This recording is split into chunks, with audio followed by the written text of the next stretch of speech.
দ্বিতীয় মেয়াদে মার্কিন প্রেসিডেন্টের চেয়ারে বসার পরই বিভিন্ন দফতর থেকে কর্মী ছাঁটাই শুরু করেছেন ট্রাম্প। এরই মধ্যে সরকারের কয়েকটি খাতের হাজার হাজার কর্মী বাদ দেওয়া হয়েছে।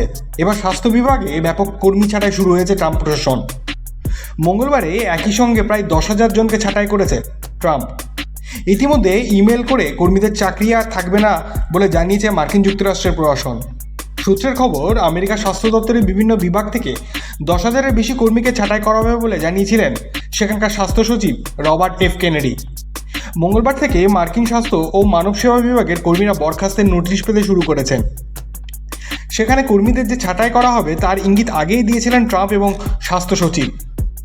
ট্রাম্প প্রশাসনে শপথ নেওয়ার পরেই স্বাস্থ্য বিভাগে কর্মী ছাঁটাই করার পরিকল্পনার কথা জানিয়েছিলেন স্বাস্থ্য সচিব রবার্ট এফ কেনেডি।